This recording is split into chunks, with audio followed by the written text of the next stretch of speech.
Buenas tardes, licenciado. Buenas tardes. Buenas tardes. Buenas tardes, licenciado. Buenas tardes. Buenas tardes, licenciado. Buenas tardes.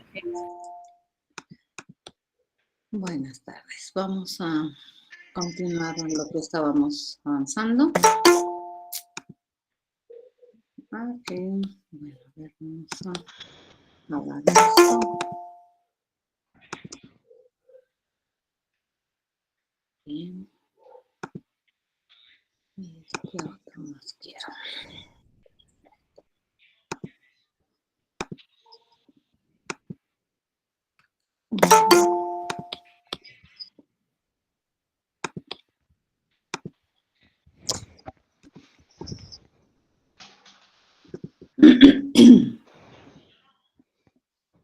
Ujú.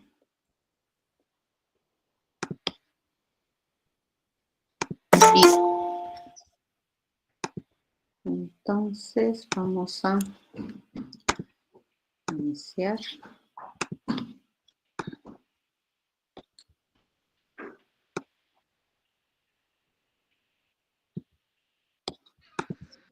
Habíamos quedado en esto. Enseguida les comparto pantalla, por favor. Necesito seguir administrando esto.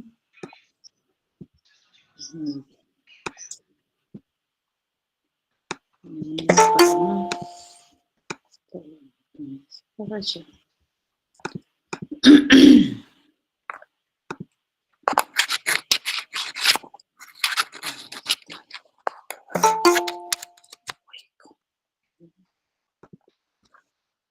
Bien, habíamos quedado en esta, en lo que son las bases de programación.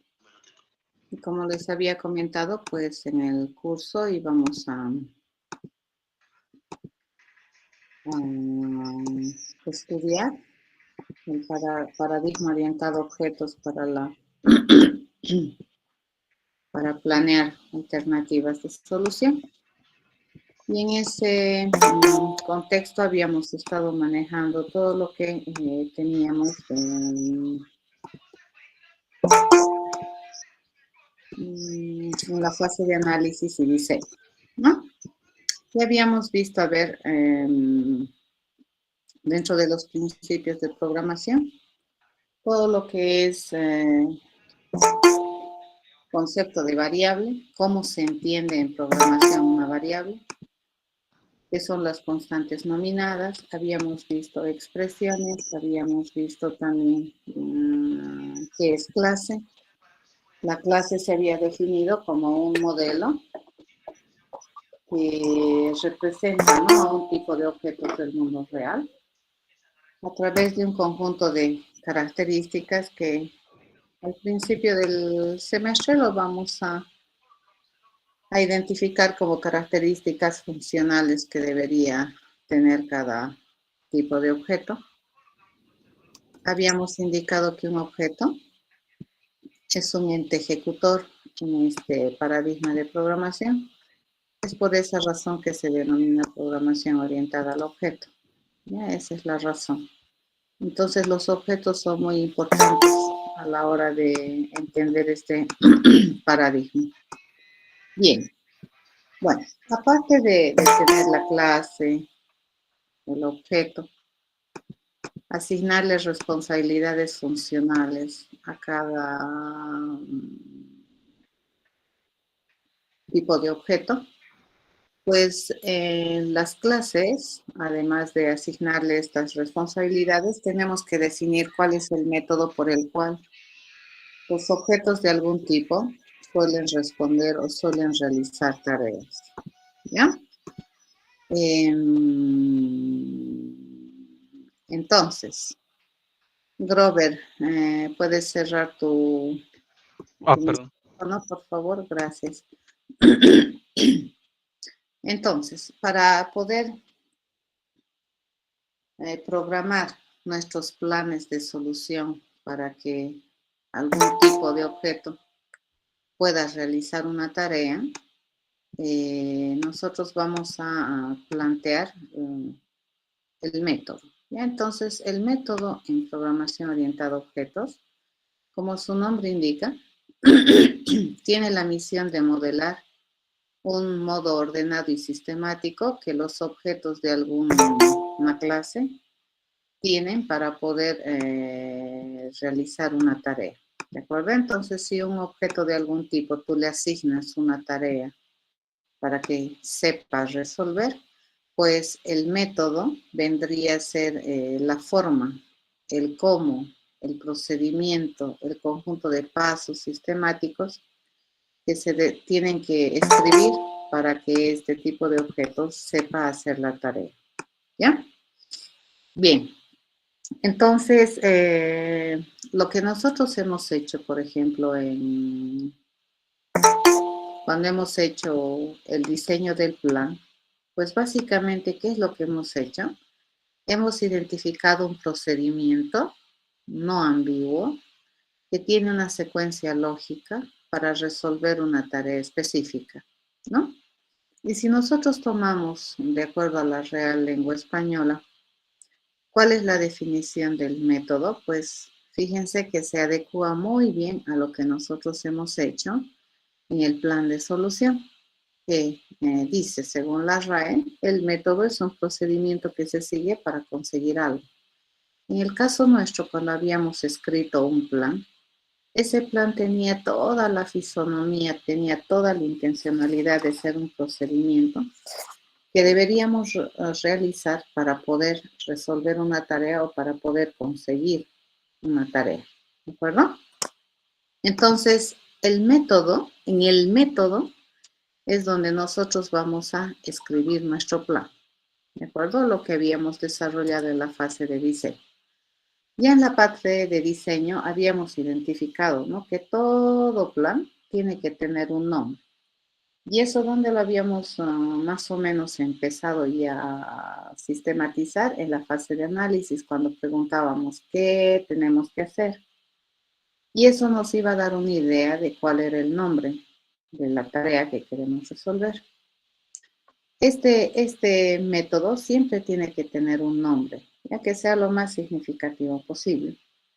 Tiene que identificar qué tipo de resultado va a generar, si va a ser un resultado de qué tipo, o si en cambio de generar un resultado me va a generar un cambio de estado en el contexto en el que estoy trabajando.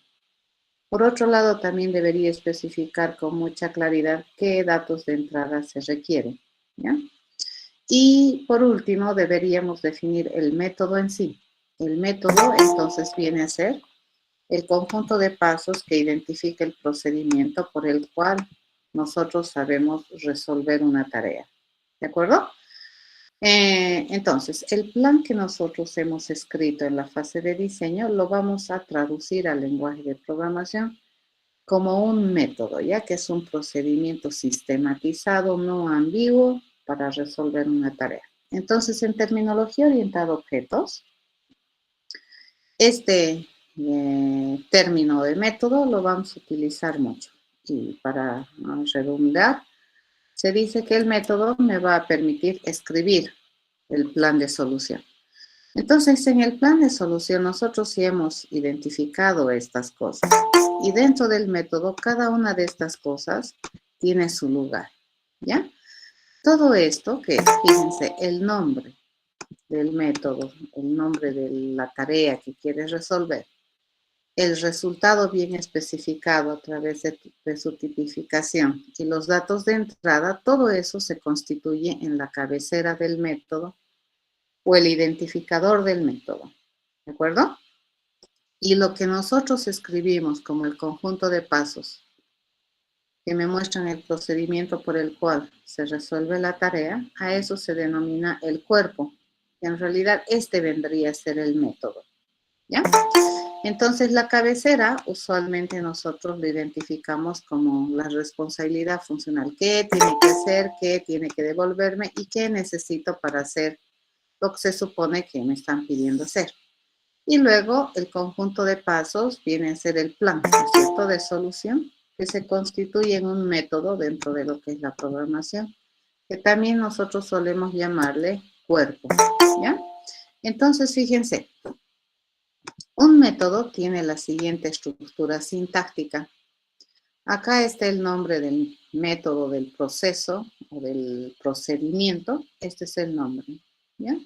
Para este lado, nosotros tenemos que identificar con claridad qué tipo de resultado se espera al terminar este proceso. Por ejemplo, si yo digo calcular área, el tipo de resultado que yo estoy esperando es un real, ¿ya? Y para calcular área necesito el lado 1, por ejemplo, el lado 2 y el lado 3. Entonces, en esta parte, sintácticamente, ¿qué es lo que nosotros tenemos que poner? Todos los datos que esperamos tener para poder resolver la tarea. Y acá estos datos tienen que venir con nombre y con tipificación. Es decir, yo requiero el lado 1 que es de tipo entero. Requiero el lado 2 que es de tipo entero. ¿De acuerdo? Entonces, en esta parte que se constituye la firma, fíjense, esta parte de la estructura sintáctica de lo que es nuestro método, corresponde a lo que nosotros le conocemos como la firma, la cabecera o el identificador del método. Ya todito esto que tenemos aquí, a esto se llama la firma del método. Esto es lo que identifica de manera única a un método, ¿ya? Y esto que nosotros tenemos aquí, a partir de ahora, la llave abierta representa inicio y la llave cerrada representa fin de algo. En este caso, este es el inicio del método y este es el fin del método, ¿de acuerdo?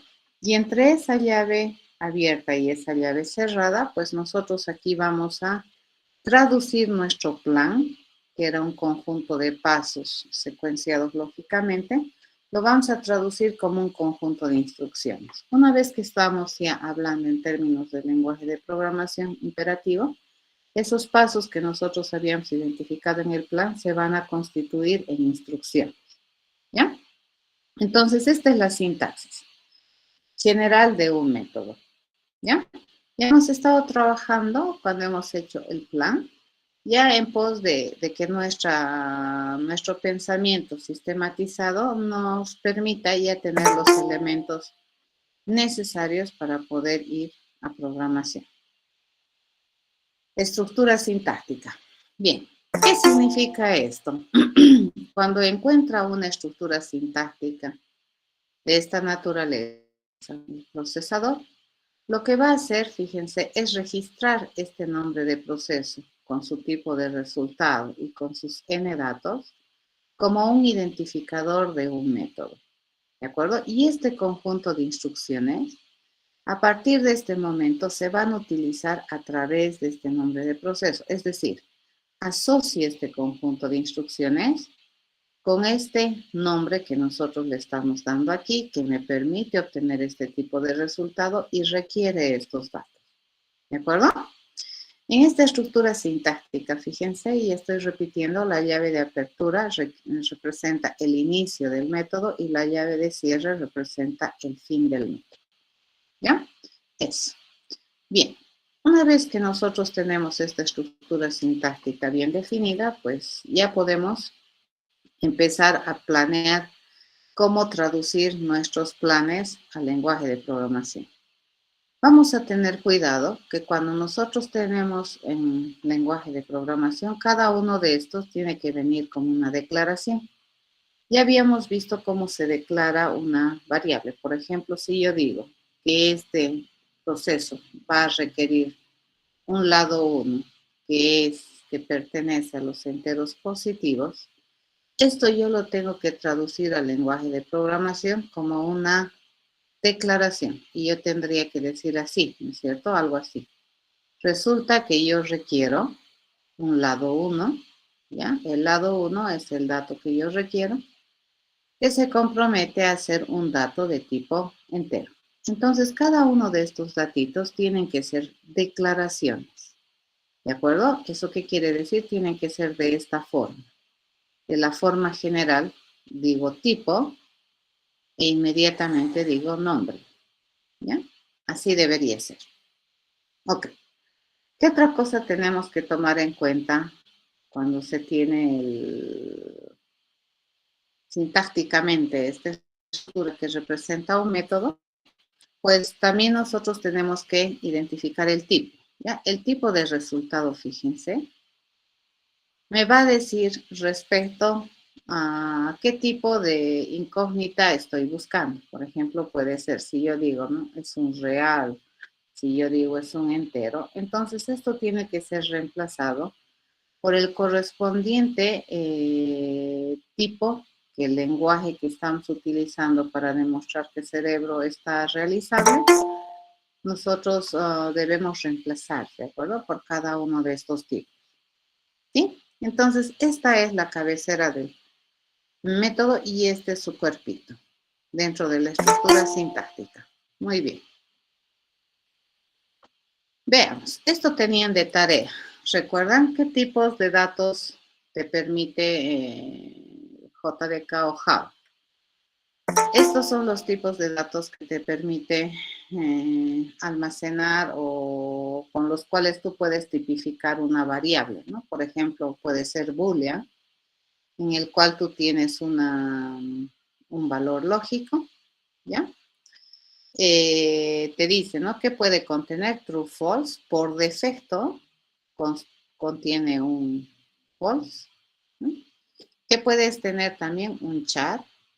Por defecto, ¿qué te lo almacena? Un carácter en Unicode, ¿de acuerdo? Por defecto es este carácter. El tamaño es 16 bits, ¿de acuerdo? Y su rango de representación, pues representar desde el 000 hasta el FFF en sistema de numeración hexadecimal. ¿Ya? Así funciona. El byte es un entero con signo. Su tamaño es de 8 bits y puede representar desde el menos 128 al 127. Fíjense, su rango de valores de representación de un byte es bien chiquitito, ¿ya? Cuando tú dices short, este es un entero de 16 bits y puedes representar desde el menos 32.768 al 32.767 en este tipo de datos. Es decir, si tú quieres poner ya un número de 6 cifras, en esta variable que está tipificada como short ya no va a caber, ¿de acuerdo? Ya no entra. El int, que probablemente es lo que más vamos a utilizar, fíjense, tiene una capacidad de 32. Y la cantidad que se puede almacenar numéricamente hablando es, fíjense, una cifra de 3, 6, 9, hasta 10 cifras, ¿cierto? Negativo. Y tenemos aquí 10 cifras positivas, ¿de acuerdo? Pero no se puede poner toditas en 9. ¿Estamos bien? Entonces, esta variable int, cuando tú tienes una variable int, tienes que darte cuenta que pues en esta variable tú puedes almacenar números con esto, en este rango de valores. Nuevamente, si yo quiero almacenar un valor numérico que tenga 11 cifras, pues no me va a dejar, ¿ya? A eso se llama que la computadora tiene recursos limitados. En terminología de ser humano, por ejemplo, cuando nosotros pensamos en números enteros, pues para nosotros se puede construir de manera infinita. El long es un entero también, pero que está representado en una capacidad de 64 bits y te permite almacenar números desde de 3, 6, 9, 12, 15, 18, de 19 cifras. Estos ya son grandes, ¿no? Entre menos más, digamos. El float me representa números de punto flotante.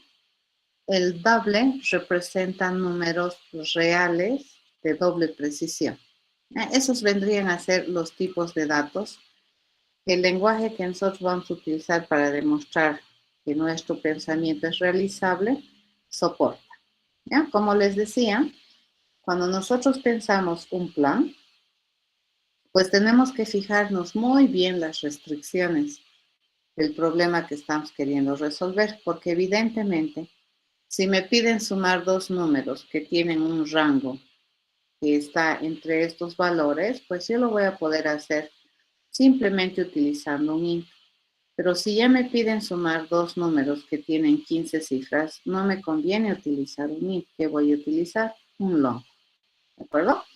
Esa clase de cositas hay que aprender y todos los lenguajes de programación tienen sus peculiaridades. Por ejemplo, si tomamos el lenguaje de programación C, acá tú puedes almacenar un carácter y lo almacena, ¿no?, como un entero y tiene una capacidad de 8 bits y te puede almacenar 256 caracteres diferentes, ¿ya?, entre este rango y este otro rango. Por ejemplo, acá tenemos el short int. Fíjense acá, así lo pones, short más int, para decir que es un entero corto, de 16 que tiene las mismas capacidades de representación y rangos que tiene un short en Java, ¿ya? El long int, fíjense, es un número que te permite almacenar, un tipo de dato que te permite almacenar cifras de hasta 10 dígitos, ¿no? Este en 32. Fíjense, este y este está en 32. Ok, eso sería en C.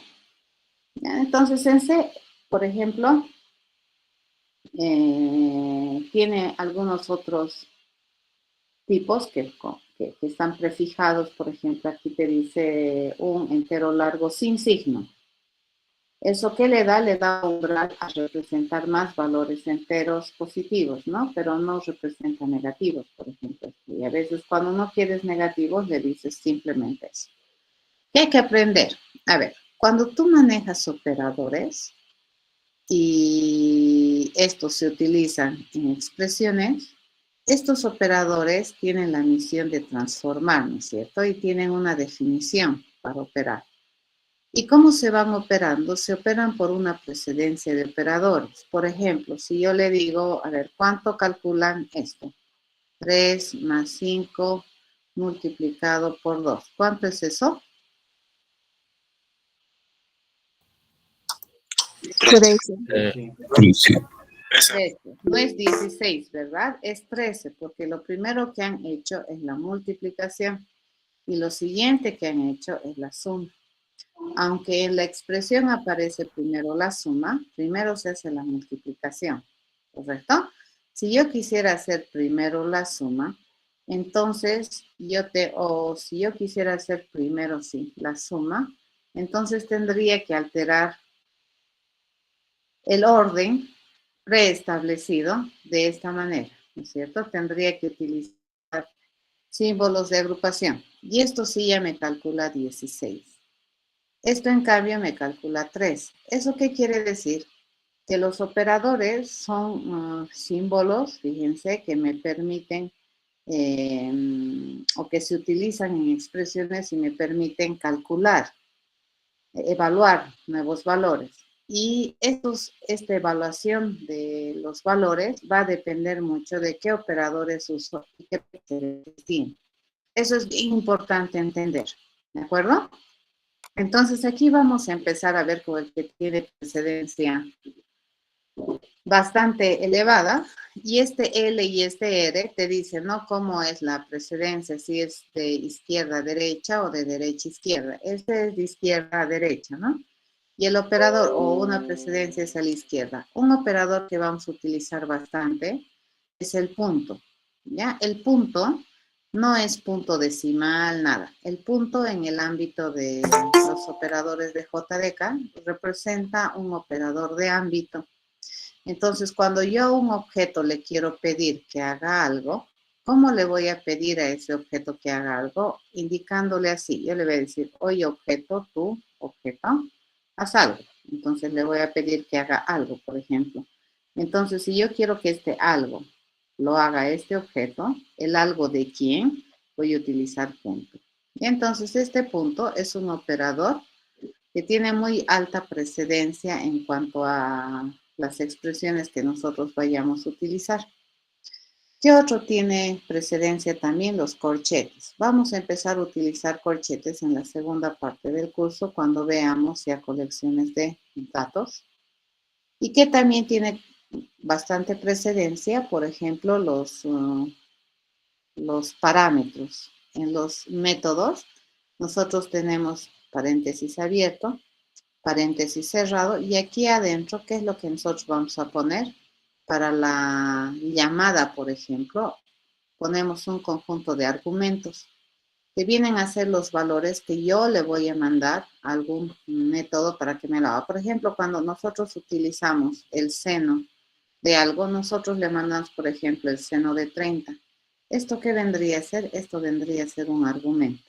Y entonces, cuando existe una llamada, una invocación a un proceso o a una función, tiene alta precedencia estos argumentos que nosotros mandamos. ¿Sí? ¿Qué también es importante acá? Nosotros tenemos, como se van a dar cuenta, que este más que nosotros manejamos viene de una herencia o ha sido heredado este operador desde lo que es C++, ¿ya? Y más, menos, aquí también tenemos, ¿no? Menos, fíjense, se puede hacer eso.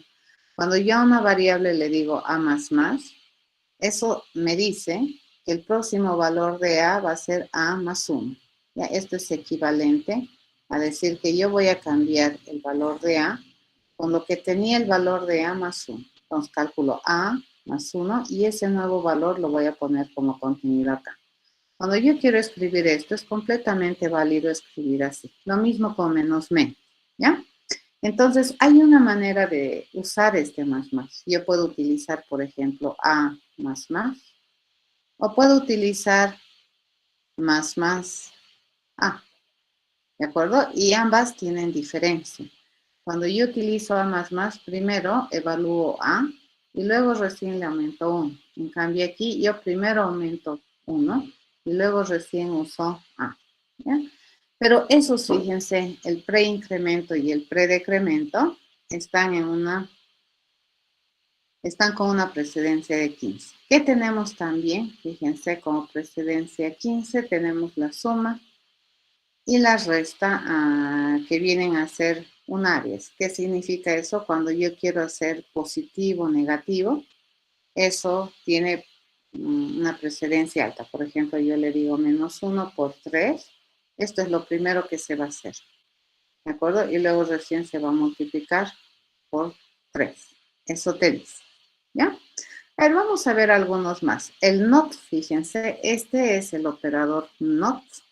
Este es equivalente a esa pestañita que tienen probablemente que han aprendido en colegio.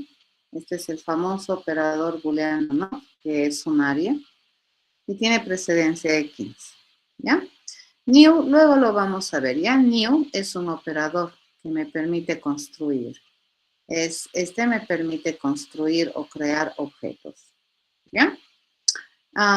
El casting, por ejemplo, cuando yo quiero transformar 4.5 y quiero obtener solamente la parte entera, así se hace, ¿de acuerdo? ¿Esto qué me va a devolver? Esto me va a devolver 4. ¿Ya? A eso se llama casting o conversión. Ya, eso también es un operador. Fíjense, la conversión se constituye como un operador. A ver, ¿qué operadores más tenemos? Tenemos la multiplicación, la división y el módulo, que tienen una precedencia de 3, ¿no? El módulo, fíjense, se representa como esto, ¿no? Como el porcentaje. Por ejemplo, si yo quiero encontrar 5 módulo 2, esto es equivalente a 1. Que sería el resultado de hacer la división entera entre 5 entre 2, esto me va a dar 2, y de residuo que voy a tener 1. Entonces, este 1 es el resultado del módulo. ¿Y el módulo cómo se representa? Como porcentaje. ¿De acuerdo? Mucho cuidado. La suma y la resta, fíjense, tienen una precedencia menor, la multiplicación, la división y el módulo. Van a tener harto cuidado. Esto es diferente que esto. Estos, por ejemplo, son unarios, ¿no? Lo que les decía, menos 1. Esto es más importante que hacer 3 menos 3, digamos. Esto es el operador de la resta binaria y esto es cuando estamos cualificando a este 1 como negativo. ¿Ya? Eso sería este, ¿no? Cuando cualificas y esto es la operación. ¿Qué más tenemos? Tenemos que les cuento que desde C++, el operador más también tiene otra significancia. Si yo, por ejemplo, le digo hola, ¿sí? Más chao, ¿correcto? Esto va a funcionar como una concatenación y me lo va a escribir así. Hola, chao. ¿Correcto? Así va a escribir. ¿Entendido? Entonces, ¿qué hace este concatena? Por izquierda, por derecha, depende, ¿no? De dónde le pones. Si le pones chao más hola, entonces va a salir chao, hola, la cadena. ¿No? Entonces, estos operadores tienen que aprenderlos para poder escribir expresiones, son bien importantes. Estos no los vamos a ver en el curso, estos no, son de desplazamiento. Estos serían los relacionales, ¿no es cierto? El menor igual, el mayor igual. Este lo vamos a ver a finales del curso, que es un operador que me permite preguntar acerca de lo que contiene un objeto. Este es relacional. El igual se usa para preguntar. Cuando yo quiero preguntar si 3 es igual a A, por ejemplo, esa pregunta, en programación, ¿cómo se escribe que 3 es igual a A? Así se escribe. Y entonces, este es el operador para poder relacionar dos valores por la pregunta igual y para decir que son diferentes. Por ejemplo, si yo quisiera decir 3 es diferente de A o así, yo tendría que escribir con la negación. ¿Ya?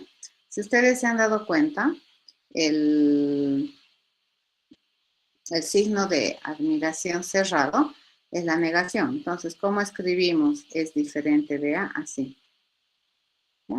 Ya no hacemos la pregunta, ¿no? Esto es el diferente. Ok, tenemos también este que es el I de bits, eso tampoco vamos a ver mucho en el curso, más vamos a ver el lógico, es este, ¿de acuerdo? Tenemos por ejemplo, este representa al AND, ¿de acuerdo? Este representa al OR, ¿ya? Este es el operador ternario, que en alguna ocasión vamos a escribir. Por ejemplo, si yo le pregunto si A es igual a 3, le pregunto. Entonces le digo, quiero que me responda 5. Caso contrario, quiero que me responda 7. ¿Ya? Este es el famoso operador ternario que alguna vez vamos a utilizar. Fíjense, este es el operador de asignación, van a tener harto cuidado. El igual es el símbolo que se utiliza para describir una operación de asignación. Nosotros ya lo hemos estado utilizando desde que hemos empezado a planear soluciones. Estos son los operadores de autoasignación. Por ejemplo, cuando yo le digo algo así, A más igual 2, ¿esto qué significa? Que a A yo le voy a sumar 2 y ese resultado lo voy a poner como contenido de A. Ya, entonces, esto es equivalente a esto. Lo mismo, ¿no? Con la multiplicación, división, módulo y con la resta. Aquí tenemos, esto no lo vamos a manejar y esto tampoco. ¿De acuerdo? En el curso hay bastantes operadores que te presentan, ¿no? El lenguaje que no los vamos a usar. Los operadores solamente para mostrarles, ¿no? Que hay similitud, digamos, en muchos de ellos. Estos son la multiplicación, división entera y el módulo, la suma, la resta, el menor igual, mayor igual, el diferente, el i, el o, XOR, el o a nivel de bits. Y este es el i y el o que nosotros vamos a utilizar a nivel de comparación. Y este es el NOT. ¿De acuerdo? Este es el NOT, lógico. Y este es el no binario. Entonces, cuando tú le dices no 0 en binario, te va a devolver 1. Como siempre, ya desde C, el igual se ha identificado como el símbolo para la asignación. Ya, esto es lo que les mostraba hace rato. Una asignación con incremento, una asignación con decremento y así. ¿De acuerdo? Estos son los famosos operadores. Se han introducido estos operadores de autoincremento, de autodecremento.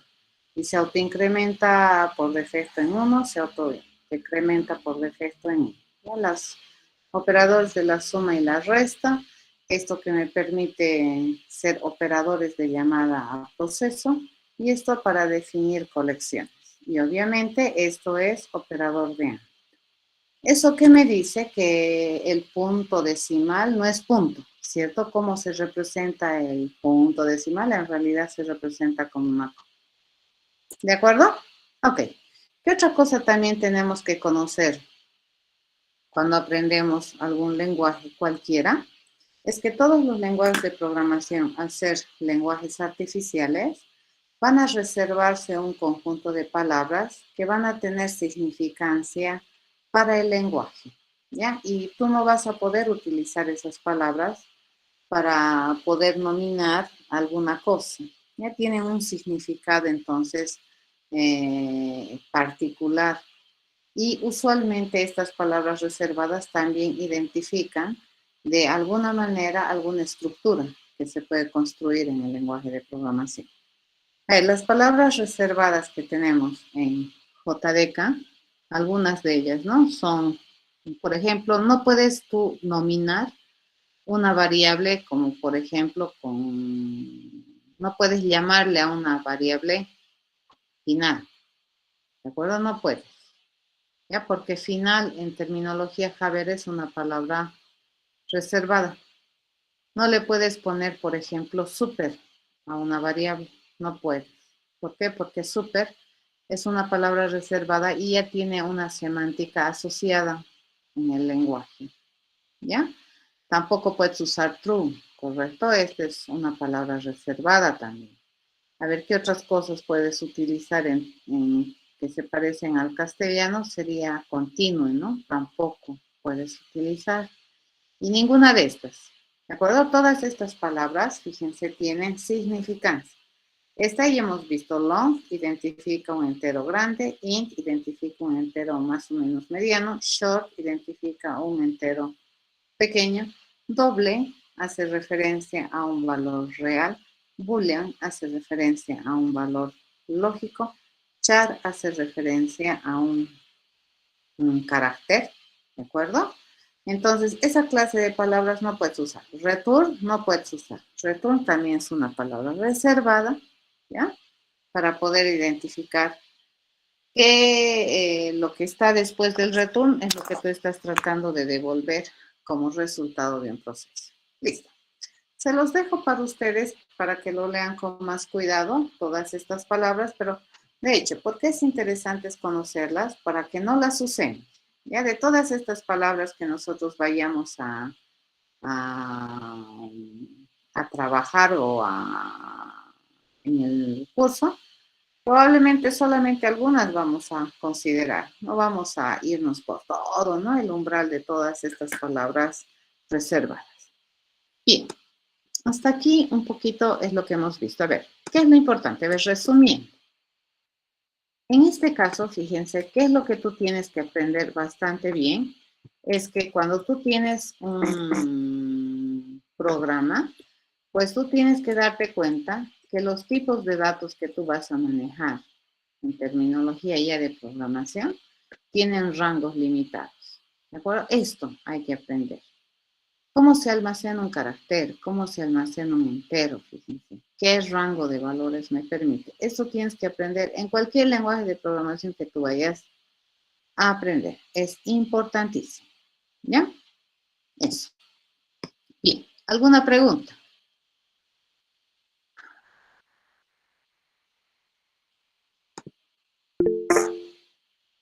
A ver. Dime. ¿Cuál es tu Sí, disculpe, licenciado, una consulta. ¿Qué significa precedencia? precedencia? Es el orden en el que se hacen los operadores. Por ejemplo, ya lo he cerrado, ¿no? Vamos a chequear ahorita. ¿Listo? Por ejemplo, la precedencia de operadores te permite o te dice, eso llevan en colegio.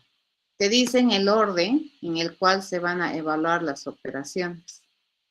Ya, por ejemplo, es lo que ya les pregunté. A ver, ¿cómo es que tú... Prioridad.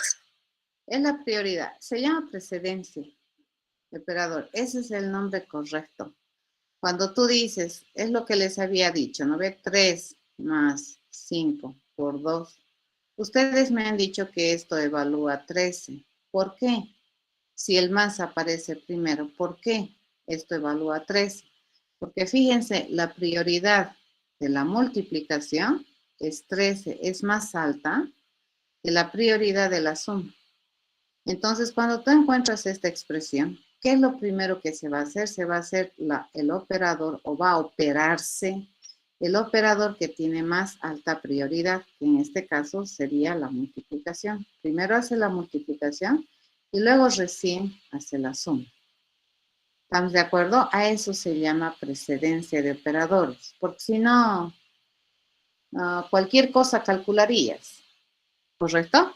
Entonces, por ejemplo, si yo digo, voy a calcular el promedio de notas y yo digo que es el primer parcial más el segundo parcial dividido entre 2. ¿Eso es correcto?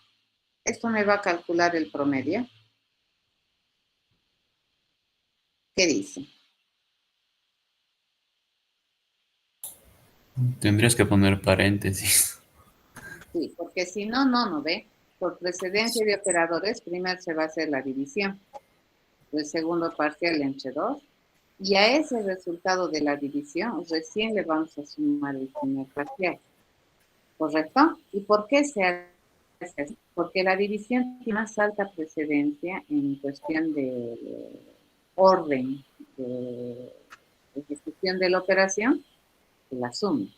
Entonces, si yo quiero alterar esto, tengo que hacer lo que su compañero decía, ¿no es cierto? Tendría que ponerle que el promedio se calcula de esta manera. El promedio se calcula agarrando primer parcial más segundo parcial. Primero voy a sumar y al resultado de esa suma recién le voy a dividir entre 2. ¿Correcto? Entonces, aquí, esto es conversión. Esto es conversión, es casting. Por ejemplo, ¿qué pasa si nosotros quisiéramos, a ver, cuando nosotros tenemos esto, ¿ya? Cuando nos vamos a abrir una pantalla negra mejor, ¿de acuerdo? Necesita pantalla negra, listo. Ahí vamos a trabajar. Ese del type, fíjense, ¿cómo funcionaría eso del type? Vamos a venir con amarillo. Por ejemplo, sigo 5 dividido entre 2. ¿Cuánto me da eso? 2.5. 2.5. Esto me va a dar 2. Ya, esto me va a dar 2. ¿Por qué? Porque la división es entera. Entonces, la división, hay una propiedad bien interesante que se llama, ¿no? La propiedad del mundo cerrado. Si yo voy a hacer una operación en el mundo de los enteros, el resultado debería ser un entero. ¿Ya? Entonces, si yo divido 5 entre 2, entonces el resultado es un entero. Pero si yo quiero realmente obtener el resultado real, entonces si yo le digo esto, fíjense, 5, 2, y le hago una conversión, ¿ya? Entonces, ¿qué es lo primero que va a hacer? Fíjense, antes de hacer la división va a hacer la conversión. Entonces, ¿qué es lo primero que va a hacer? Va a agarrar esto, va a convertir este 5 en real. Entonces, esto lo va a convertir a 5.0. Y luego recién va a hacer la operación. Entonces, basta que en la división uno de tus operandos sea real, entonces tu resultado tiene que ser real. Entonces, esto sí te va a devolver 2.5. ¿Se entiende? Entonces, fíjense, la conversión se hace antes que la operación. ¿Se entiende? Sí, gracias. ¿Ya? Otra cosa, a ver, si tú hicieras esto, fíjense, ¿cuánto te sale esto? 2. Esto te va a salir un lindo 2.0. Así te va a salir. Entonces, fíjense, eso tienes que aprender, ¿no ve? La conversión se hace antes que la división, en este caso. Dime. Inge, yo quería preguntarte, cuando queremos sacar un número entero y, por ejemplo, en el 5 dividido a 2, no sé, ¿no lo redondearía a 3? No, no, Ah, ya, está no, bien, gracias. no lo redondea. Ahora, hay funciones, fíjense. Les he dicho, no ve que vayan a averiguar qué hace la clase Math. ¿Sí? En la clase Math ustedes van a encontrar hartas funciones matemáticas que son comunes y de uso general. Por ejemplo, ahí está el seno, ahí está el coseno, ahí puedes encontrar el logaritmo, ahí puedes encontrar la raíz cuadrada de el SQRT, ¿ya? Ahí puedes encontrar el min, que te permite encontrar el mínimo valor de 2. Ahí puedes encontrar la función max, puedes encontrar la función absoluto, que te devuelve el valor absoluto de, ¿ya? Esa clase de cosas hay en Math. Acá en Math hay uno que se llama, ¿qué es esto?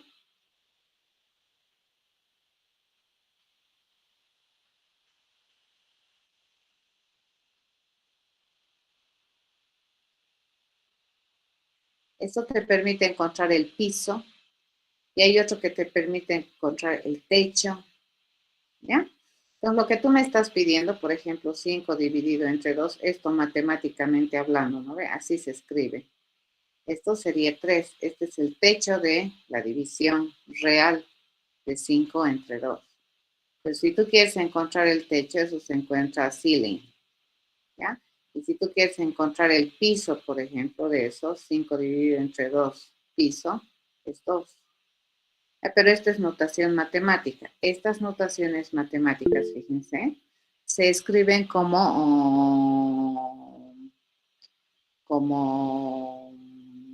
funciones en math. Sí, puede haber también el round que te redondea, pero tienes que ir a leer, ¿no ve? Cómo te hace el redondeo y a partir de dónde te lo redondean. ¿De acuerdo? En cambio, el techo es diferente, ¿no? Techo, piso es diferente. Lo mismo, fíjense, nosotros tenemos la raíz cuadrada de n. Este es el símbolo que manejamos matemáticamente. Y en lenguaje de programación, lo más probable es que tengas bibliotecas matemáticas que te den soporte a estas operaciones y funciones estándares matemáticas. Entonces, esto nosotros le llamamos así. Fíjense, este símbolo lo hemos puesto con nombre y así se utilizaría, ¿no ve?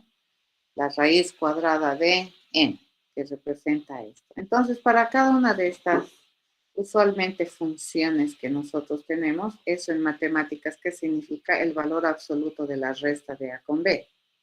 Esto nosotros tendríamos que utilizar así, ¿no ve? Absoluto de A menos B. Fíjense, este es el operador absoluto, la operación absoluta, que le estamos poniendo nóminas. ¿De acuerdo? Por eso es importante que vayan a revisar un poquito más y vayan también a revisar su descripción de las funciones o de los procedimientos que te provee Math.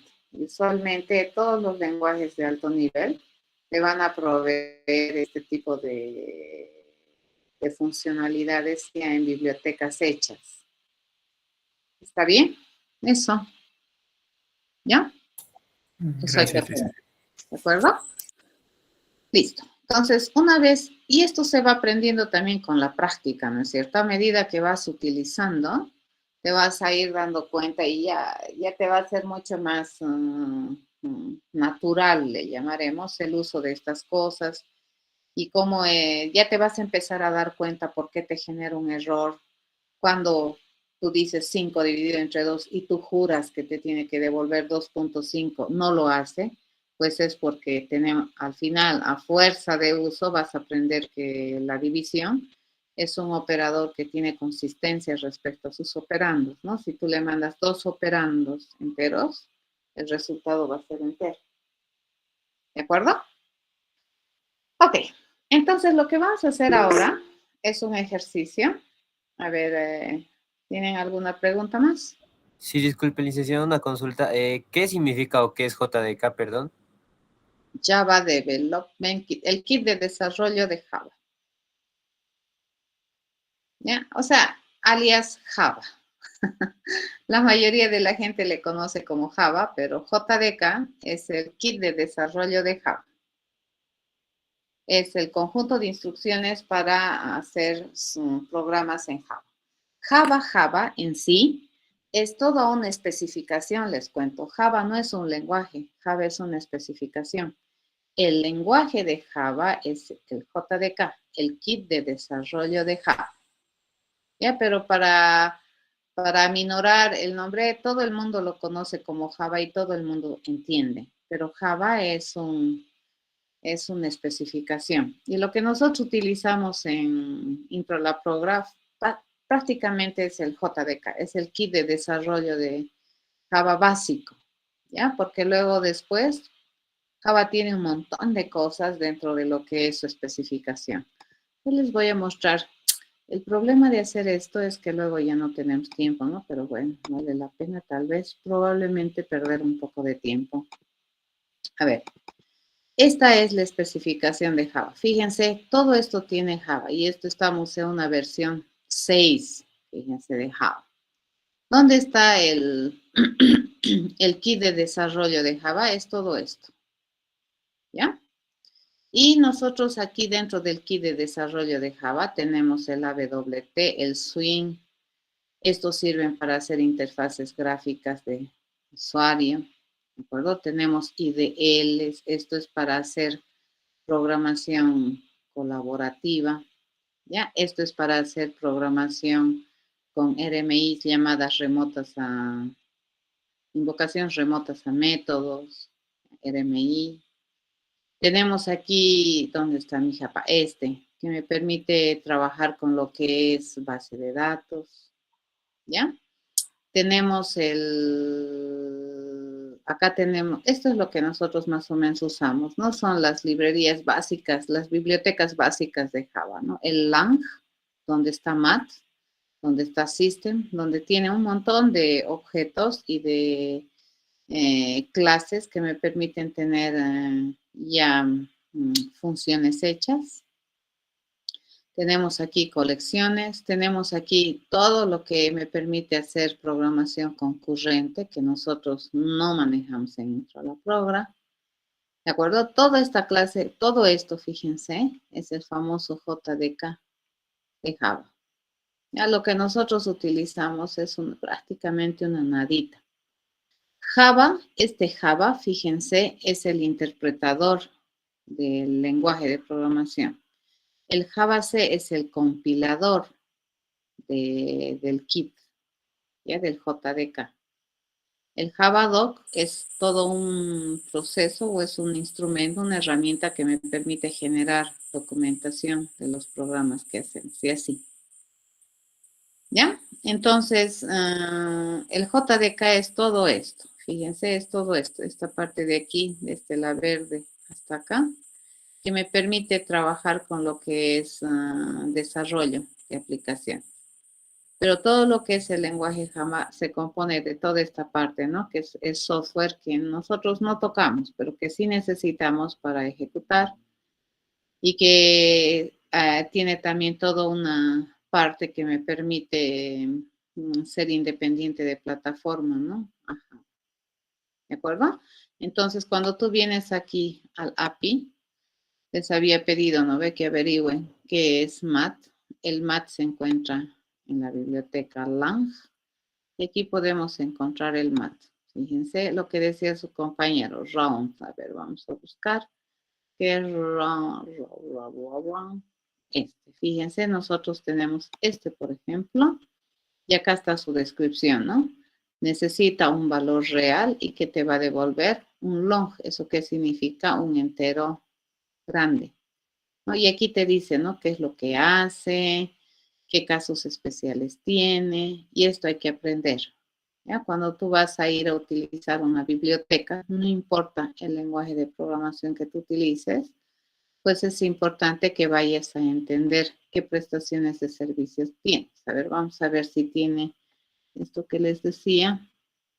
Sí, tiene, fíjense, este es el sale que te devuelve el techo de un real, ¿no? Te retorna el valor más pequeño, más cercano, inmediato al valor de doble, si es que este doble tiene, que se llama parte decimal. Y el floor es el piso. Y es lo que les comentaba, ¿no es cierto? Te devuelve el valor inmediatamente más grande, menor al número en cuestión. ¿Mm?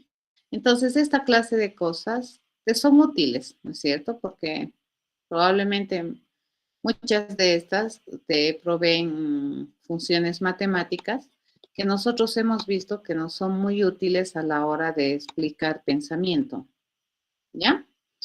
HTML, como lenguaje de programación, no, es un lenguaje de marcas, ¿de acuerdo? O sea, lenguaje de programación de propósito general no es. En cambio, como su nombre dice, ¿no? HTML, L es de lenguaje, te cuento. La última L es de lenguaje, pero no es un lenguaje de programación de propósito general, ¿de acuerdo? Es un lenguaje de marcas, entonces de etiquetado. Lo que es para hipertexto, ¿no? Es un lenguaje de etiquetado para hacer hipertextos. En el caso de Java o del JDK, o Java mejor conocido por la mayoría de la gente, es un lenguaje de propósito general que tiene como enfoque de tecnológico o enfoque base la programación orientada a objetos. ¿Sí? Eso. ¿Ya? Entonces hay que tener harto cuidado, ¿no? De lo que se hace uso en Intro a la Progra, sobre todo, siempre tratamos de hacer uso de algún lenguaje que sea de propósito general. Bien, ahora sí, nos vamos a ir a la parte de mostrar todo lo que nosotros hemos hecho ya en acción, ¿de acuerdo? No importa la versión del BlueJ que tenga o del JDK que tenga, para lo que nosotros vamos a utilizar en Introducción a la Programación, pues es suficiente.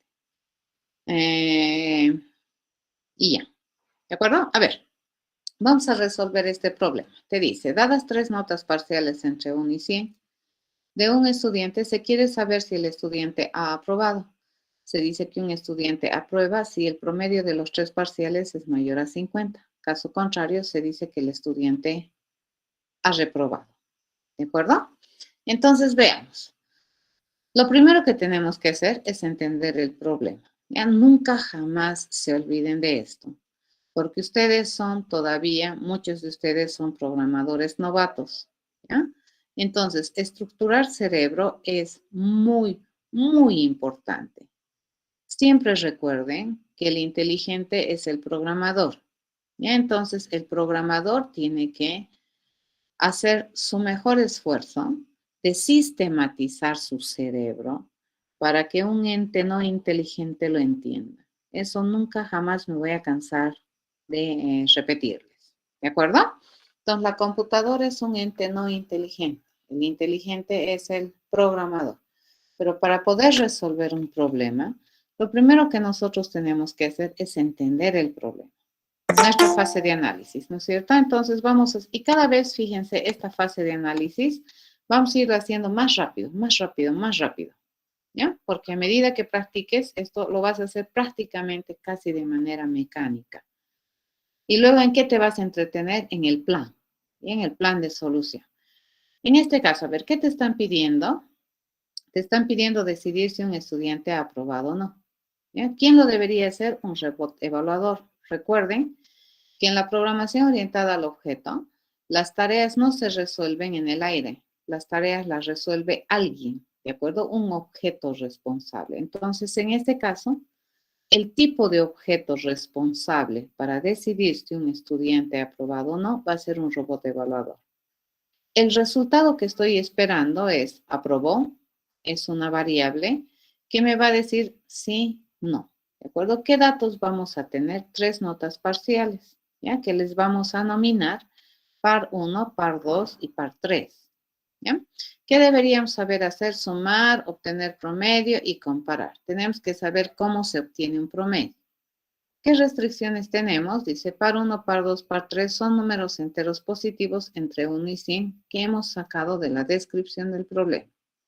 Y aprobó debería ser un valor lógico, ¿cierto? La respuesta debería ser sí aprobó, no aprobó. Listo, así de simple. Ya está. Entonces, en mis restricciones, fíjense, le estoy poniendo condiciones a estos mis datos de entrada. Y también estoy condicionando qué tipo de dato me va a generar como resultado. Este es el resultado, esta es la responsabilidad. ¿Qué tarea tienes que hacer? Y resultado de esa tarea, ¿qué vas a obtener? Eso. ¿De acuerdo? Tiene que ser bien preciso, les cuento. ¿Ya? Para poder resolver. Esto que nosotros hemos identificado aquí, el qué hacer, fíjense, esto es una responsabilidad funcional que le vamos a achacar, le vamos a asignar, le vamos a decir que debería saber una clase de objetos o un tipo de objeto. En este caso, mi tipo de objeto responsable para hacer esto es un robot evaluador. Y este vendría a identificar la clase de objetos que saben hacer estas cosas. ¿Ya? El enfoque de la solución. Bueno, vamos a hacer un enfoque rapidito, vamos a obtener el promedio de los parciales y luego vamos a verificar si el promedio es superior a 50. Si logramos hacer eso, pues ya, listo. Dependiendo de lo que nosotros comparemos el resultado respecto a lo que es, si es superior o no a 50, entonces ya podemos encontrar mi resultado y decir si sí o si no. ¿Ya? Listo. Entonces, veamos, ¿el plan en qué va a consistir? Mi plan consistía en 2 pasos grandes. No voy a obtener el promedio y verificar el promedio. Bien, acá decimos, ¿no ve? ¿Qué clase de objeto estamos usando? Un robot. ¿Qué responsabilidad debería tener ese robot? Verificar si hay aprobación, si aprobó, ¿no es cierto? ¿Qué entradas tenemos? Par 1, par 2, par 3, que son enteros positivos, y mi salida es aprobó, que va a ser un booleano. En este caso, entonces, empezamos a sistematizar más. Y le digo, todo robot debería saber responder a la pregunta verificar aprobación cuando me dan par 1, entero positivo, par 2, entero positivo, par 3, entero positivo. ¿Ya? Aquí empieza mi plan de solución, mi método de solución. Fíjense, aquí empieza y aquí termina. Recordemos que por la Real Lengua Española, ¿cómo lo define el método? Lo define como un procedimiento sistemático que me permite lograr un objetivo. En este caso, mi objetivo, ¿qué cosa es? Es decidir si aprobó o no aprobó el estudiante que tiene estas 3 notas, ¿no? Entonces, aquí empieza, fíjense, mi procedimiento y aquí termina. Mi procedimiento que se llama verificar aprobación. Fíjense, este método le estamos poniendo nombre. ¿Ya? Ok. Entonces, este método dice, tiene una incógnita, la incógnita más importante, que es el resultado o la incógnita que estoy buscando. En este caso es de tipo booleano. ¿Ya? Esto es lo que yo estoy buscando. Para poder encontrar esto, pues yo necesito una incógnita intermedia, que es el promedio, ¿cierto? Y el promedio va a ser un real positivo. ¿Cómo se calcula el promedio? Fíjense, sumando los 3 parciales y al resultado de esa suma le vamos a dividir entre 3. Fíjense acá, estamos haciendo uso de nuestro conocimiento que tenemos de este colegio, ¿ya? Porque hemos tenido la necesidad de ponerle paréntesis, porque nosotros aquí adentro en tu cerebro, sin que te des cuenta, tú ya has desarrollado ese conocimiento tan inherente a ti que parece que es porque sí, pero no, en realidad, ¿por qué yo necesito ponerle esos paréntesis? Para que primero se haga la suma y después se haga la división. Ya que si no le pongo los paréntesis, pues me va a calcular otra cosa. ¿Entendido? Entonces, estas formas de evaluar expresiones son bien precisas, están bien normadas, tienen reglas específicas para la evaluación. Y esas reglas específicas matemáticas, la computadora también las tiene escritas y las va a realizar así, a rajatabla. ¿De acuerdo? Entonces, es por esa razón que cuando nosotros escribimos algo así, pues tenemos que respetar las normas y las reglas de la matemática para obtener lo que realmente yo quiero. No puedo suponer que esto primero se suma y luego se divide entre 3, porque esto lo va a hacer una computadora, ¿no ve? Que tiene reglas así bien específicas. ¿Cómo sería la respuesta? La respuesta va a ser igual al resultado de ir a comparar, si el promedio es mayor a 50. Yo voy a ir a comparar y eso me va a responder, ¿cierto? Me va a decir sí, ¿no? Y ese va a ser el resultado que yo voy a obtener, ¿no? Y ese resultado, fíjense, va a ser el resultado que yo voy a retornar como, valga la redundancia, resultado de esta tarea, verificar aprobación. Listo, ya está. Acabamos de hacer mi plan. Fíjense, esto ya es diseñar un plan. Esto es diseño de un plan que ya tiene una rigurosidad interesante, porque acá nosotros sí estamos utilizando el concepto de variables, estamos utilizando el concepto de asignación, estamos utilizando el concepto de expresión, ¿de acuerdo? Y acá estoy especificando exactamente con esta palabra retornar qué se supone que es mi resultado al final, porque aquí yo tengo aprobó y promedio. Mi resultado no es promedio, mi resultado es aprobó, ¿correcto? Bien, esto, fíjense, identifica al tipo de objeto. En este caso, ¿qué sería robot? La clase. ¿Qué vendría a ser esto? Fíjense, verificar aprobación es una responsabilidad funcional que le asignamos a todo robot. ¿Y qué vendría a ser todo esto? Fíjense, esto vendría a ser el método por el cual todo robot debería saber verificar aprobación. Entonces, ¿cómo lo traducimos esto a un modelo de orientación a objetos? Yo digo, voy a tener un tipo de objeto que se llame robot y que lo único que sabe hacer es verificar aprobación. Entonces, ¿qué responsabilidad funcional le estoy asignando a este robot? Verificar aprobación. ¿Ya? ¿Y cómo verifica aprobación todo robot de esta naturaleza? Así, este es el método. ¿Ya? Pero ahorita este es el plan y esto lo vamos a convertir todo en el futuro. ¿De acuerdo? Nos iremos a programar y para ello vamos a utilizar nuestro famoso BlueJ. Espero que ya se hayan descargado BlueJ. No importa la versión que tengan va a depender también de la máquina que tienen, de las capacidades de su equipo y de muchas otras cosas. ¿De acuerdo? Cierren sus ojos, eso no han visto. Okay. Lo que vamos a hacer entonces es elegir un lugar donde vamos a poner nuestros códigos. Aquí le voy a decir para borrar y voy a poner aquí todos mis códigos para borrar. ¿De acuerdo? Entonces, acá vamos a poner, bueno, yo he elegido esa. Y lo que le vamos a llamar es el programa número 1. Que sea el programa número 1 que estoy haciendo con ustedes. Lo cierro esta parte y les debería salir una pantalla algo similar a esta. Si no es tan igualita, tampoco se preocupe. La clave es que tenga los elementos importantes. A ver, ¿qué es importante aquí? Es importante esta área. ¿Ya? Acá nosotros vamos a hacer nuestras clases. Vamos a poner nuestras clases. Por ejemplo, para poner una nueva clase puedo utilizar este botón. Puedo venir aquí y decirle, quiero poner una nueva clase por acá.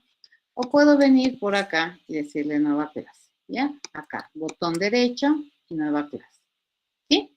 Obviamente, su interfaz de ustedes probablemente va a ser un tantito diferente a la mía, dependiendo de qué máquina tienen, ¿no? Cuando es una máquina Windows, el menú suele venir acá, pegadito. En este caso, en la Mac, los menús siempre se ponen en esta barra superior, ¿ya?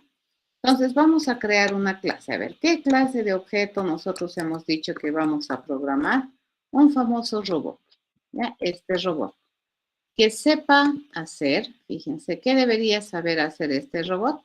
Este robot lo único que debería saber hacer, bueno, es verificar si es que un estudiante, dadas sus 3 notas, ha aprobado. En el caso del J o del BlueJ, no te permite tener este dibujito, ya que es de 3 cajas o de 3 separaciones.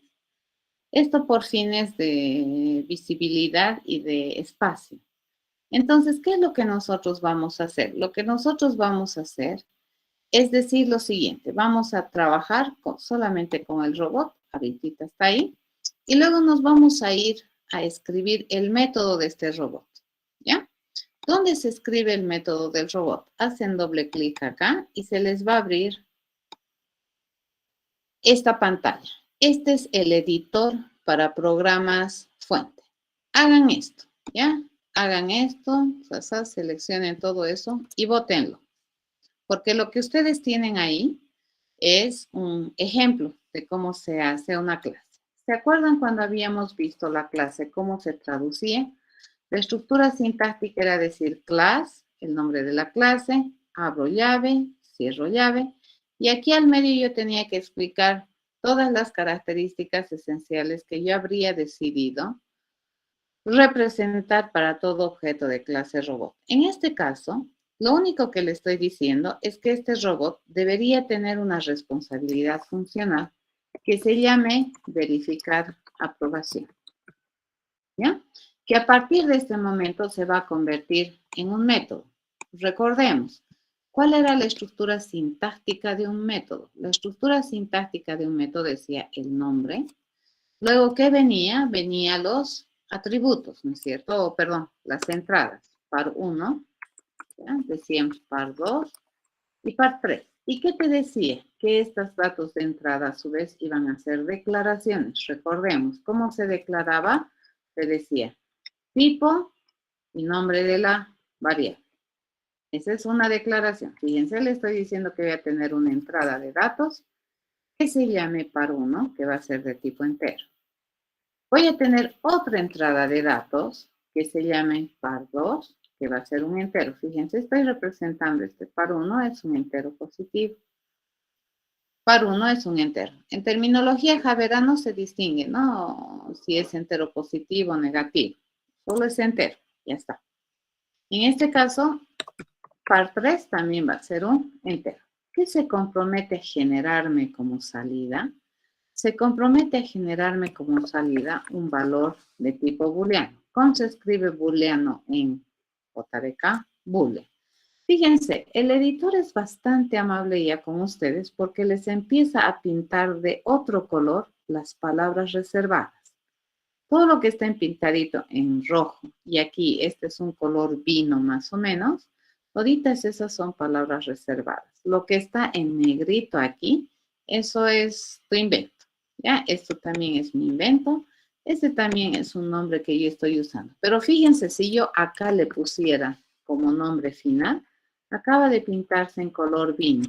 ¿Eso qué me está diciendo? Que esa es una palabra reservada. Yo no puedo ponerle como nombre de una variable final, porque es palabra reservada. ¿De acuerdo? Entonces, eso hay que tener cuidado. Muy bien, una vez que nosotros tenemos eso, dice, eso se constituye en la cabecera del método, ¿ya? La cabecera del método que tiene el nombre de la tarea que se le ha asignado a este robot o a todo objeto de clase robot, qué se compromete, qué tipo de resultado se compromete a devolverme y qué necesita para hacer bien su trabajo. Para hacer bien su trabajo necesita 3 datos de entrada, se llama. ¿De acuerdo? O son los famosos datos que nosotros habíamos identificado en mi fase de análisis. ¿Ya? Y luego acabo de exponer inicio y fin. Lo primero que he hecho, inicio y fin. ¿Ya? Llave abro, llave cierro y me paro al medio. Y ahí vamos a decir, dice que yo necesito encontrar si aprobó o no aprobó. Pero para eso yo tengo que declarar esta variable. ¿De acuerdo? Y esa variable se compromete a tener un dato de tipo booleano. Esta es una declaración. Para poder hacer el trabajo, dice aquí, estoy mirando, fíjense, yo necesito también una incógnita parcial, que es el promedio. ¿Ese promedio de qué tipo va a ser? Ese promedio va a ser de tipo real. ¿De acuerdo? Entonces, acabo de declarar, fíjense, 2 variables. Una, que se llama probó, que se compromete a contener algo de tipo boolean. Otra, que se llama promedio, cuyo compromiso es almacenar algo de tipo real. ¿Ya? Bien, lo siguiente dice, aquí calcularemos el promedio. Entonces, el promedio dice que se va a calcular o se va a definir el contenido del promedio con el resultado, fíjense, de evaluar esta expresión. Yo voy a decir par 1 más par 2 ¿ya? Más par 3, ¿correcto? Eso sí. Entonces le digo, voy a sumar el parcial 1, voy a sumar el parcial 2, voy a sumar el parcial 3 y al resultado de esa suma le voy a dividir entre 3. Recuerden, la sintaxis de una instrucción de asignación te dice, por el lado izquierdo, la variable, el solo que identifica la asignación, y por el lado derecho del símbolo, la expresión, y siempre terminada en punto y coma. Y entonces el punto y coma te dice, acabo de terminar una instrucción o una oración bien escrita. Una vez que hemos hecho eso, vamos a ver si esto funciona. Aprobó que debería el resultado de ir a preguntar si el promedio es mayor a 50. Y solamente aquí hacemos eso. Y ya no le ponemos el signo de interrogación, porque esto ya per se es una comparación. Esta es una expresión de tipo booleano, que me va a generar como resultado un valor booleano. ¿Estamos de acuerdo? Entonces, este resultado de tipo booleano lo vamos a poner como contenido de aprobó. Ya está. Y siempre, ¿no? Terminamos con punto y coma. Y antecitos de terminar, yo le digo, bueno, vamos a retornar. Fíjense, voy a retornar lo que hay en aprobó como resultado de esta tarea. Porque aquí yo tengo dos variables, ¿no ve? Dos incógnitas. ¿Dónde está el resultado? Aquí. ¿Ya? Entonces, eso voy a devolver como el resultado de mi tarea. Fíjense, acabo de ya traducir esto en programación. Lo que acabo de escribir es un código fuente. Alguien que tiene un poquito de formación, digamos, en lo que es programación y estructuración de planes de solución, va a entender sin ningún problema esta parte, ¿ya? Todo esto que está en la cajita amarilla, fíjense, es un método, ¿ya? Es un método que tiene nombre, que dice qué tipo de dato te va a devolver como resultado, que indica cuántos datos de entrada tiene y que además describe el plan de solución que vendría a ser el método, ¿ya? Y todo este método, fíjense, todo este está asignado como una responsabilidad funcional de este tipo de objetos. ¿De acuerdo? Este tipo de objeto puede tener más de una responsabilidad funcional y para cada responsabilidad funcional pues se le asigna un método así. Bien, ¿qué es lo siguiente que vamos a hacer? Compilar. ¿De acuerdo? Compilas por ahí y fíjense aquí que te dice que no hay errores de sintaxis, que todo lo que yo he escrito está bien escrito. Está muy bueno. ¿Sí? Ahora vamos a ir a probar que esto funciona. Fíjense, mi cajita ha cambiado de textura. Antes estaba toda achurada, pero está blanquita. ¿Ya? Y vamos a probar si funciona. A ver, si tuviéramos los siguientes datos, me van a decir, ya, sí, se aprobó o no aprobó. Para poder probar, nosotros tenemos que tener casos. Por ejemplo, si el parcial 1, el parcial 2 tiene 50 y el parcial 3 tiene 51, ¿ha aprobado o no ha aprobado? ¿Qué dicen ustedes?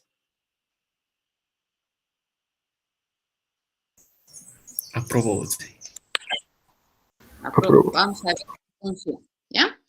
Para poder probar que este método funciona, nosotros necesitamos construir un objeto particular de la clase robot. ¿Cómo se construye?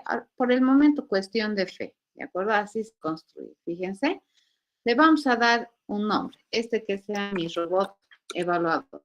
Este que sea el evaluador.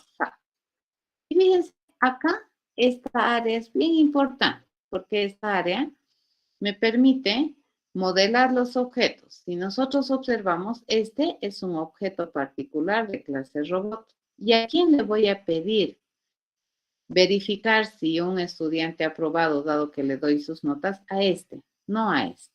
¿De acuerdo? Entonces hago clic derecho aquí y fíjense, este robotcito ya sabe responder a esta pregunta. Le voy a pedir, oye, anda a verificar si hay una aprobación. ¿Y qué está esperando aquí? Que yo le mande 3 datos. El primero, que es un entero, que es el parcial 1, que le voy a poner 51.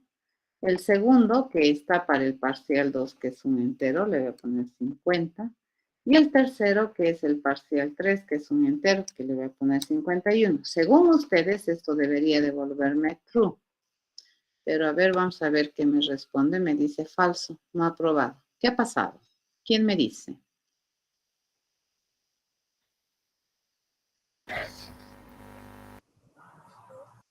Los decimales, dice. Entonces no se estaría redondeando, ¿no, Inge? Eso entero. En realidad, la computadora está haciendo bien su trabajo. Los que no hemos tomado en cuenta algo somos nosotros los programadores. Porque, a ver, si el parcial 1 es entero, el parcial 2 es entero, el parcial 3 es entero, sumamos los tres parciales, ¿el resultado de qué tipo va a ser? Con decimales. A ver, repito la pregunta, chicos. Si el parcial 1 es un entero, si el parcial 2 es un entero, el parcial 3 es un entero, sumo esos tres parciales, la suma, ¿de qué tipo va a ser? Entero. Todo esto, fíjense, es de tipo entero. Yo voy a ir a dividir algo de tipo entero con un entero. ¿El resultado qué debería darme? Entero. Entero. ¿De acuerdo? Entonces, si yo quiero agarrar los decimales más, entonces, ¿qué tenemos que hacer? Conversión. Ya es lo que me han preguntado hace ratito. Entonces, yo le voy a decir, voy a ir a sumar, fíjense, estos tres parciales, ¿ya? Que me va a dar un valor entero. Y ese entero lo voy a convertir a real. Entonces, ya este primer argumento de mi división ya es real. Si yo divido un real entre un entero, el resultado ¿qué va a ser? Un real. ¿Ya? ¿Entendido? Esto se llama conversión. Hace ratito hemos hecho eso. ¿Sí? Compilamos. Ahora sí. Preguntaré. Nuevamente, construiremos con la corrección. Vamos a construir de nuevo un objeto ejecutor. Y a este objeto le voy a decir, a ver, anda a verificar si un estudiante que tiene parciales 51, 50 y 51 ha aprobado. Le digo OK. Entonces, ahora, ¿correcto? Mucho cuidado con eso. Fíjense que cuando nosotros hacemos nuestros planes aquí, para nosotros es con decimales me sale esta división, pero no es verdad. ¿Ya? Cuando tenemos entero aquí, entero allá, la división va a ser entera. ¿Cuándo nomás te va a devolver un real? Cuando alguno de estos dos operandos sea un real. ¿De acuerdo? Acaban de hacer su primer programa. ¿Ya? Y aquí mi robotcito le puedo volver a preguntar. A ver, anda a verificar este otro conjunto de notas. Por ejemplo, si yo le digo 30, le digo 80, y le digo 20. ¿Aprobó o no aprobó?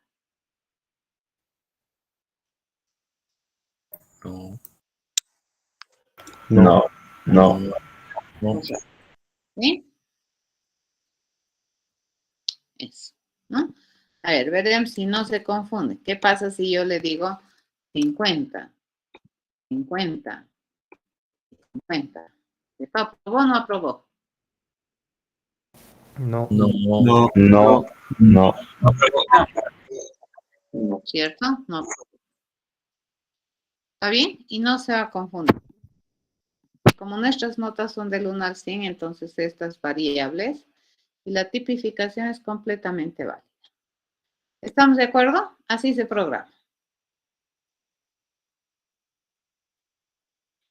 Entonces, ustedes ya estarían en condiciones de programar esa resolución que habíamos hecho del área del cuadrado. ¿Ya? Entonces, aquí está más explicado. Fíjense, este método lo vamos a transformar a esto. Pero aquí yo, para evitar que no me calcule un entero, le he vuelto este 3 en real. Fíjense, esto es entero y esto es real. ¿Qué me va a devolver como resultado? Un real. ¿De acuerdo? ¿Sí?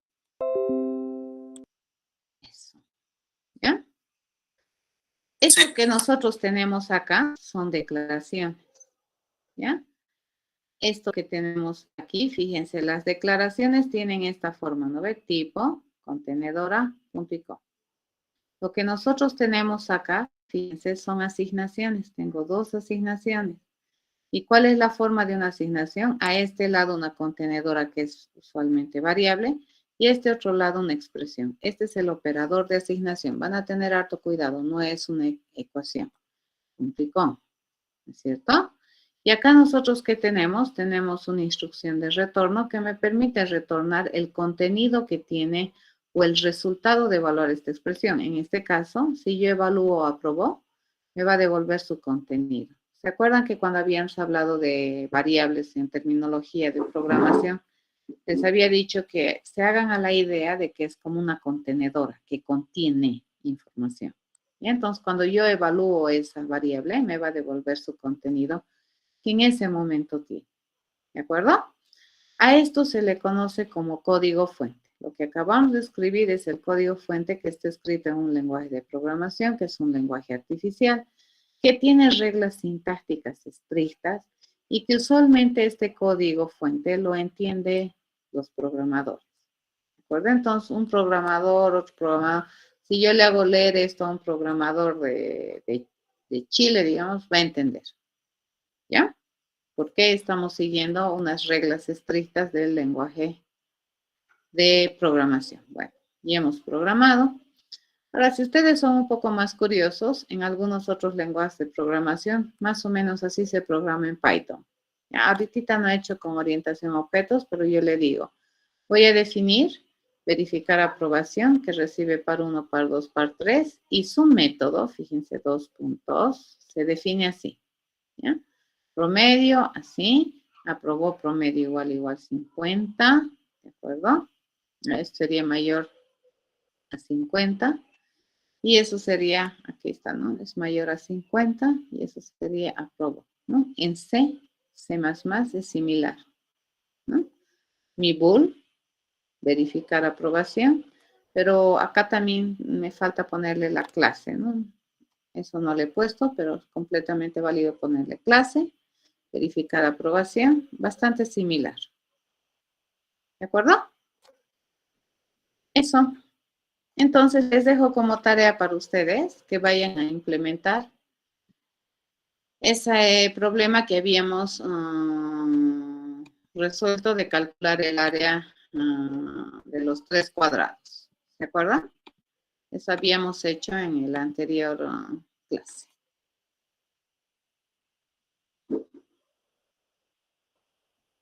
Ingeniera, Sí. y si quisiéramos imprimir un resultado, o sea, digamos, en vez de que diga true o false, que diga aprobado, sería simplemente cambiar el Eso ya tipo. sería interacción, ¿no ve? Porque a mí me estás pidiendo decidir si aprobó o no aprobó. Entonces yo te digo true, false. Listo, ya está. Ya, ahora, si es que haces toda tu capa de, a ver, acá, ya que me has pedido, te voy a complicar la vida. Entonces yo te voy a decir que aquí yo voy a tener algo que es la interacción. Ya, este va a ser un, menos, así le llamaremos. ¿Sí? Va a ser una interface o algo. A ver, este me va a permitir tener interacción. Es un objeto de clase interacción. Entonces aquí yo le puedo escribir algo así. Fíjense, yo le digo. ¿Ah? Y puedo pedirle, ¿no es cierto? Es que, a ver, una de las cosas que tienen que aprender es resolver el problema. Y luego, recién deciden qué hacer con el resultado. La ventaja de que este te devuelva un true false es que te está permitiendo desde afuera decidir qué hacer. Entonces, muy rara vez yo voy a, incluso aquí, si tú me dices, en vez de que me diga true false, mejor no les complicaré la vida, si no vamos a morir. En vez de que me diga true false, yo le puedo decir que me mande un mensaje. No imprimir, sino devolverme el mensaje. Y luego yo me preocupo dónde imprimirlo, si en web, si en línea de comandos, o en una impresora, qué sé yo. ¿De acuerdo? Yo lo puedo transformar esto a que me diga que sea una cadena. string. ¿Ya? Entonces aquí yo le digo, fíjense, mi problema ya no sería esto, sino mi problema sería el mensaje. De si aprobó o no aprobó. Aquí el mensaje es lo que les decía, no ve, hay un operador ternario. Yo le voy a preguntar si aprobó, ¿de acuerdo? Le pregunto si aprobó. Entonces el mensaje que sea aprobó. Caso contrario, que el mensaje sea reprobó. No lo voy a imprimir, me opongo a imprimir, ¿de acuerdo? Y aquí mi respuesta sería el mensaje. Fíjense, hago eso, compilamos. Y este robotcito va a hacer lo mismo. Fíjense, va a ser básicamente igual, solamente en vez de decirme sí o no, me va a devolver el mensaje. 71, 50, y esto debería devolverme aprobado. No imprimo, devuelvo, para que tú hagas lo que te parezca con ese resultado. ¿Estás de acuerdo? Sí, gracias. Eso. ¿Ya? Se los dejo esto en la plataforma, se los voy a subir y vayan a programar eso de los cuadrados. Ya están con toda la información suficiente necesaria como para poderlo realizar. Nos vemos el día jueves, jóvenes. Disculpe, licenciada, una consultita. En el quiz 3 hay que considerar entonces la ley de cerradura, como está diciendo, de Por los supuesto. resultados entero, Sí. de expresiones. Sí, señor. Sí, señor. Ah, ya. Sí. Tienes Está bien. que. Tienes En que. el quiz 2 hay algunas cosas que puso como parámetros de respuesta, como por ejemplo en la parte quién lo hace, puso solo como correcta robot. Si lo pusimos robot a algo, estaba como incorrecta. Ya. Yo voy a chequear eso. ¿De acuerdo? Es que no puedo imaginarme todas las alternativas posibles que ustedes me pueden responder para hacer una calificación automática. Entonces, esa clase de cosas voy a volverlas a revisar. ¿Ya?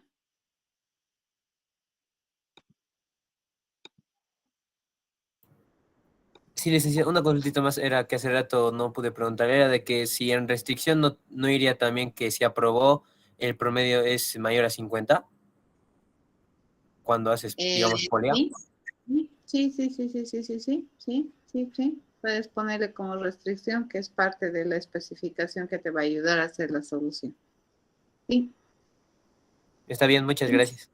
Completamente válido. Hasta luego, jóvenes. Hasta luego. Hasta luego. Hasta luego. Hasta luego.